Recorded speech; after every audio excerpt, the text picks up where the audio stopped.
एक दिन सिद्धार्थ ने अपने सारथी छंदक को नगर भ्रमण के लिए चलने को कहा।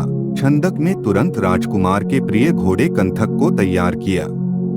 उस पर राजकुमार को सवार कराकर वह नगर भ्रमण के लिए चल पड़ा। राजा शुद्धोधन ने ऐसा प्रबंध कराया था कि राजकुमार को मार्ग में कोई करुणाजनक दृश्य दिखाई न दे, ताकि उसके मन में विरक्ति की भावना उत्पन्न न हो। जिस मार्ग से उन्हें जाना था उसे स्वच्छ करके सजाया गया था। उस मार्ग पर दोनों ओर सुंदर सुंदर लड़के लड़कियां खड़े थे। जब सिद्धार्थ उनके पास से गुजरते तो वे उन पर फूल बरसाते। कहीं दुख या कष्ट का नाम भी दिखाई नहीं दे रहा था। राजकुमार सिद्धार्थ भी उस समय प्रसन्न दिखाई दे रहे थे। एकाएक उनकी दृष्टि कहीं दूर उठ गई। एक झुकी हुई कमर वाला वृद्ध व्यक्ति उन्हीं की ओर चला आ रहा था। उसका मुंह झुर्रियों से भरा हुआ था, आंखें अंदर को धंसी हुई थी, हाथ पैर कांप रहे थे। वह लाठी का सहारा लेकर बड़ी मुश्किल से चल पा रहा था। जरा उधर देखो, छंदक सिद्धार्थ ने उस वृद्ध की ओर संकेत करते हुए कहा, उस आदमी की ओर जिसकी कमर झुकी हुई है। मुझे बताओ कि उसे क्या हो गया है? वह इतना असुंदर क्यों है? वह ठीक से चल क्यों नहीं पा रहा? राजकुमार, छंदक ने उत्तर दिया, वह व्यक्ति बूढ़ा हो गया है। उसकी आयु अधिक हो गई है। अधिक आयु हो जाने पर व्यक्ति ऐसा ही हो जाता है। तो क्या आयु अधिक हो जाने पर मैं और यशोधरा भी ऐसे ही हो जाएंगे? सिद्धार्थ ने चिंतित स्वर में पूछा, हम भी बूढ़े हो जाएंगे? हम भी असुंदर हो जाएंगे? हम भी ठीक से नहीं चल पाएंगे? सच यही है राजकुमार, छंदक ने उत्तर दिया, ऐसा सभी के साथ होता है। बूढ़ा हो जाने पर मनुष्य की यही दशा होती है। शरीर इसी प्रकार कमजोर और असुंदर हो जाता है। सिद्धार्थ की सारी प्रसन्नता छू मंतर हो गई। उन्होंने छंदक को महल लौट चलने की आज्ञा दी।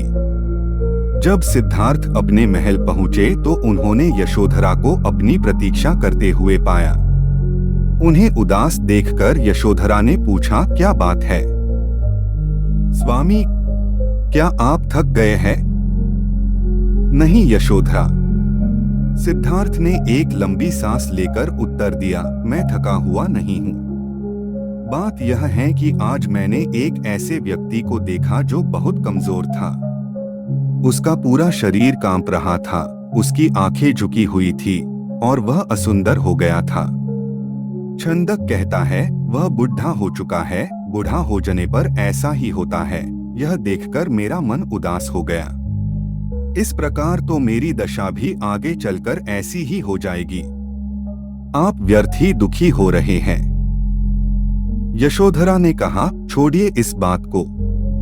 आप अपने मनोरंजन कक्ष में जाइए। पिताजी ने आपके मनोरंजन के लिए कांस नर्तकी और गायिका को बुलाया है। आप वहां जाकर मनोरंजन कीजिए, आपकी सारी उदासी दूर हो जाएगी। यशोधरा की बात मानकर सिद्धार्थ मनोरंजन कक्ष में चले गए। वहां नर्तकी और गायिका ने अपनी कला का भरपूर प्रदर्शन किया।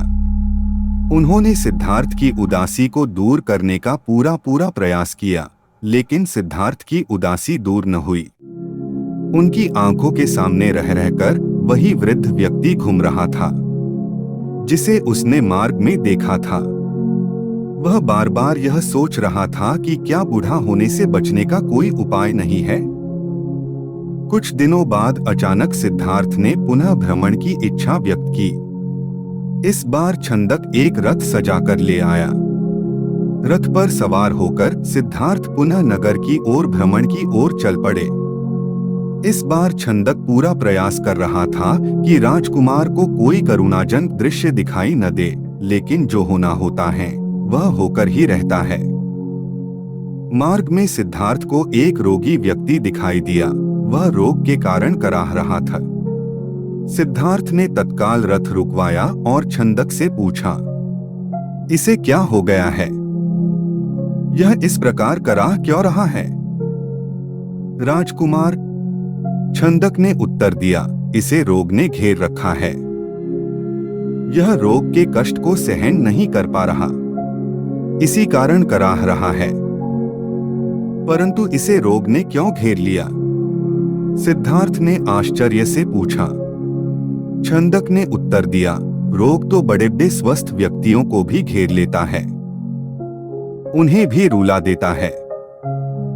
इसमें आश्चर्य की कोई बात नहीं है।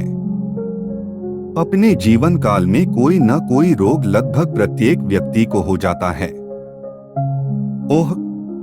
सिद्धार्थ बड़बड़ाए तो रोग भी मनुष्य को कष्ट पहुंचाते हैं। इनसे भी मनुष्य नहीं बच सकता, मैं भी नहीं बच सकूंगा। जब मुझे भी कोई रोग हो जाएगा तो मैं इसी तरह दर्द से कराहूंगा। छंदक ने रथ को आगे बढ़ाया। थोड़ा आगे चलने पर सिद्धार्थ को एक शव यात्रा जाती हुई दिखाई दी। उन्होंने पुनः छंदक से प्रश्न किया, यह कैसा दृश्य है? 4 व्यक्ति अपने कंधों पर किसे लेकर जा रहे हैं? इनके पीछे कुछ लोग रोते हुए क्यों जा रहे हैं, राजकुमार? छंदक ने उत्तर दिया, यह व्यक्ति मर गया है। यह चारों इसके समधी हैं। ये इसके शव को उठाकर शमशान में ले जा रहे हैं। जो पीछे पीछे रोते हुए जा रहे हैं वे इसके कुटुंब के लोग हैं। शमशान में इस मृतक शरीर को जला दिया जाएगा। यह व्यक्ति मर क्यों गया? सिद्धार्थ ने अगला प्रश्न किया। छंदक ने कहा, मृत्यु इस संसार का एक अटल सत्य है। मृत्यु ने आज तक किसी को नहीं छोड़ा। कोई भी व्यक्ति किसी भी समय मर सकता है। यह सुनकर सिद्धार्थ का दिमाग घूम गया। वह ठंडी सांस लेकर सोचने लगे, क्या इसी को जीवन कहते हैं, जिसमें मनुष्य को तरह तरह के रोग घेर लेते हैं, जिसमें कभी भी मृत्यु का आगमन हो सकता है। मनुष्य जब बूढ़ा हो जाता है तो वह दुर्बल और असहाय हो जाता है। उसके शरीर को जलाकर भस्म कर दिया जाता है। क्या जीवन के इन भयानक दुखों से छुटकारा नहीं मिल सकता? इसका कोई तो उपाय होगा। सिद्धार्थ मन ही मन ऐसा सोच रहे थे कि तभी उन्हें एक सन्यासी दिखाई दिया। उसने भगवा वेश धारण कर रखा था। साधना और तपस्या के कारण उसका मुखमंडल चमक रहा था। उसके होंठ मुस्कुरा रहे थे। सिद्धार्थ को वह संसार का सबसे प्रसन्न व्यक्ति दिखाई दिया। उन्होंने पूछा, छंदक, यह स्वस्थ और तेजस्वी व्यक्ति कौन है? यह एक सन्यासी है। छंदक ने उत्तर दिया, इसने संसार के सभी सुख त्याग रखे हैं। इसने संयम द्वारा अपनी इंद्रियों को वश में कर रखा है। यह अपने ईश्वर की तपस्या साधना करता है, इसलिए यह स्वस्थ, निरोग व सुंदर है। तपस्या के कारण ही इसका मुखमंडल चमक रहा है। सिद्धार्थ को जैन से अपने सभी प्रश्नों के उत्तर मिल गए। वह एकदम शांत हो गए। उस सन्यासी के दर्शन मात्र से ही उसके मन का सारा क्लेश दूर हो गया। उसने मन ही मन सोचा, रोग, बुढ़ापा तथा जन्म मरण के कष्ट से छुटकारा पाने का उपाय संयम, त्याग तथा तपस्या है। जीवन का सार सत्य की खोज करना है। संसार के सभी सुख नकली है। मैं अब इन झूठे सुखों में नहीं फंसूंगा। मैं उस तेजस्वी सन्यासी की तरह बनूंगा। रथ अपने पूरे वेग से दौड़ता रहा और उससे भी अधिक वेग से दौड़ता रहा सिद्धार्थ का मन। उसे बार बार उस सन्यासी का ध्यान आता था। उनके मन में विरक्ति की भावना बढ़ती ही जा रही थी। जब सिद्धार्थ राजमहल में लौटे तो उन्हें एक शुभ समाचार मिला। यशोधरा ने स्वस्थ व सुंदर पुत्र को जन्म दिया था। दास दासियों ने सिद्धार्थ को घेर लिया और उन्हें बधाइयां देने लगी। उन्हें यह आशा थी कि सिद्धार्थ से उन्हें पुरस्कार मिलेगा, लेकिन सिद्धार्थ पर इस शुभ सूचना का कोई प्रभाव दिखाई न दिया। चारों ओर हर्ष का सागर लहरा रहा था। पूरे राजमहल में बधाइयों के स्वर गूंज रहे थे। वहां राजा शुद्धोधन व रानी प्रजावती तो प्रसन्नता से पागल हुए जा रहे थे। वे बधाई देने वाले को मुंह मांगा पुरस्कार दे रहे थे।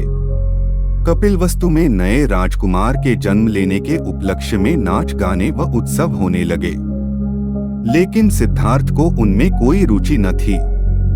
वह उदास अपने भवन में घूम रहे थे। उनके मन में संघर्ष चल रहा था। वे किसी भी उत्सव में सम्मिलित नहीं हुए। अपने नवजात पुत्र से भी मिलकर सिद्धार्थ को प्रसन्नता न हुई। उनका मन सब कुछ त्याग कर शांति व सत्य की खोज करना चाहता था। एक रात आषाढ़ की पूर्णिमा का चंद्रमा पृथ्वी पर अपनी शीतल चांदनी बिखेर रहा था। राजभवन में यशोधरा अपने पुत्र को छाती से लिपटाए सुख की निद्रा सो रही थी। दासियां भी अपना कार्य समाप्त करके गहरी निद्रा का आनंद ले रही थी। सिद्धार्थ अपने बिस्तर से एकाएक उठ खड़े हुए और भवन से बाहर चले गए।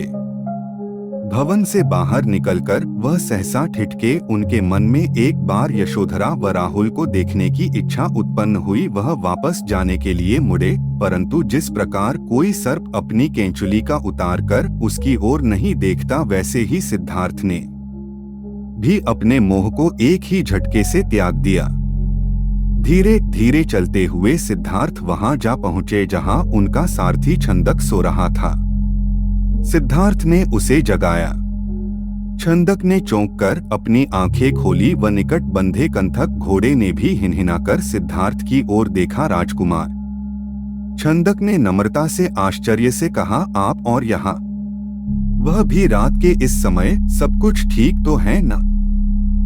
छंदक, सिद्धार्थ ने आदेश दिया, तुरंत रथ तैयार करो, मैं इसी समय राजभवन से बाहर जाना चाहता हूँ। छंदक ने ध्यानपूर्वक सिद्धार्थ की ओर देखा। वह कुछ पूछना चाहता था, परंतु पूछने का साहस न कर सका। रथ को तैयार करके वह सिद्धार्थ के निकट ले आया। सिद्धार्थ रथ पर सवार हुए तथा छंदक को नगर से बाहर वन की ओर चलने के लिए कहा। चारों ओर गहरा अंधकार था। वहां सन्नाटा छाया हुआ था। जंगली जीव जंतुओं की आवाजें कभी कभी सन्नाटे को भंग कर देती। वातावरण बहुत डरावना हो जाता। घने जंगल के निकट सिद्धार्थ ने छंदक को रथ रोकने का आदेश दिया। रथ रुकते ही सिद्धार्थ नीचे उतर आए। सामने ही यमुना नदी अपने पूरे वेग से बह रही थी। उस समय वे अनुप्रिय नामक स्थान के निकट खड़े थे। सिद्धार्थ ने अपनी राजसी वेशभूषा उतार दी। साथ ही उन्होंने एक एक करके अपने आभूषण भी उतार दिए। अपने वस्त्र व आभूषण उन्होंने छंदक को दे दिए तथा लौट जाने का आदेश दिया। छंदक सिद्धार्थ के पैरों में गिरकर फुट फुट कर रोने लगा। वह हाथ जोड़कर कहने लगा, यह आप क्या कर रहे हैं राजकुमार? जब आपके माताजी व पिताजी को आपके सन्यासी बन जाने की बात का पता चलेगा तो उन पर दुखों का पहाड़ टूट पड़ेगा। रानी यशोधरा पर क्या बीतेगी? आप अपना निर्णय बदल लीजिए। मेरे साथ राजमहल लौट चलिए। नहीं छंदक, सिद्धार्थ ने सुंदर व सुगंधित बालों को काटकर कहा, मैं अब नहीं लौटूंगा। मैंने सोच विचार करके ही यह निर्णय लिया है। मैं सत्य व ज्ञान का मार्ग खोजना चाहता हूँ, जिससे मानव शांति पा सके। तुम आंसू पोंछ लो और राजभवन लौट जाओ। छंदक को सिद्धार्थ की आज्ञा का पालन करना पड़ा। उसने सिद्धार्थ का चरण स्पर्श किए, उनके कीमती वस्त्रों व आभूषणों को रथ में रखा और कपिलवस्तु की ओर चल पड़ा। जिस समय छंदक राजभवन में लौटा, सुबह का प्रकाश चारों ओर फैल चुका था। राजा शुद्धोधन बाग में भ्रमण कर रहे थे। जब उन्होंने सिद्धार्थ का खाली रथ देखा तो उनके माथे पर बल पड़ गए। उन्होंने क्रोध से छंदक की ओर देखा और पूछा, तुम बिना बताए सिद्धार्थ का कहाँ ले गए थे? वह इस समय कहाँ है? छंदक ने रोते हुए वह पूरी बात बता दी। जब उन्होंने सिद्धार्थ का खाली रथ देखा तो उनके माथे पर बल पड़ गए। उन्होंने क्रोध से छंदक की ओर देखा और पूछा, तुम बिना बताए सिद्धार्थ का कहाँ ले गए थे? वह इस समय कहाँ है? छंदक ने रोते हुए वह पूरी बात बता दी। मेरा बेटा संसार के सभी सुखों को ठुकराकर सन्यासी बनने चला गया। रानी प्रजावती को जब इस बात की सूचना मिली तो वह पछाड़ खाकर गिर पड़ी। जब यशोधरा तो पता चला तो वह भी इस बात को सहन न कर सकी। वह विलाप करने लगी, है स्वामी, तुम बिना कहे ही घर छोड़कर चले गए, मुझसे कम से कम एक बार मिल तो लेते। क्या मैं इस योग्य भी नहीं थी? क्या तुम्हें अपने छोटे से पुत्र का भी ध्यान नहीं आया? कम से कम उससे तो मिलकर जाते। इसके बाद यशोधरा ने भी राजसी वेशभूषा उतार फेंकी। केवल सुहाग चिन्हों को छोड़कर उसने सभी आभूषणों का त्याग कर दिया। वह साधारण भोजन करती तथा पृथ्वी पर सोती। उसकी यह दशा देखकर प्रजावती बहुत दुखी होती। वह यशोधरा को छाती से लगाकर रो पड़ती और अपने स्वास्थ्य का ध्यान रखने के लिए कहती, यह तेरे खेलने खाने की आयु है बहू। वे यशोधरा से कहती, परंतु तूने तो सिद्धार्थ की तरह ही संसार के सभी सुख छोड़ दिए। क्या यह ठीक है? इस तरह रहने से क्या तुम बीमार नहीं पड़ जाओगी? तब राहुल की देखभाल कौन करेगा? माताजी यशोधरा उत्तर देती, मेरे पति अब सन्यासी बन चुके हैं। वे पृथ्वी पर शयन करेंगे तथा जंगली फूल फलों का भोजन करेंगे। ऐसे मैं भला राजभवन में सुख के साथ कैसे रह सकती हूँ? आप कृपया दुखी न हो, राहुल में ही इसके पिताजी की छवि को देखें, इससे आपको शांति मिलेगी। प्रजावती राहुल को छाती से लिपटाकर रो पड़ी। सिद्धार्थ के चले जाने के बाद कपिलवस्तु का हर व्यक्ति उदास हो गया। राजमहल में तो दुख का साम्राज्य ही स्थापित हो गया। ऐसे में केवल नन्हे राहुल की किलकारियां ही राजमहल में गूंजती तथा सबका मन बहलाती। आपको यह वीडियो कैसा लगा कमेंट में जरूर बताएं। इस तरह का वीडियो और सुनने के लिए लाइक सब्सक्राइब अवश्य करें। धन्यवाद इस चैनल पर कहानी सुनने के लिए।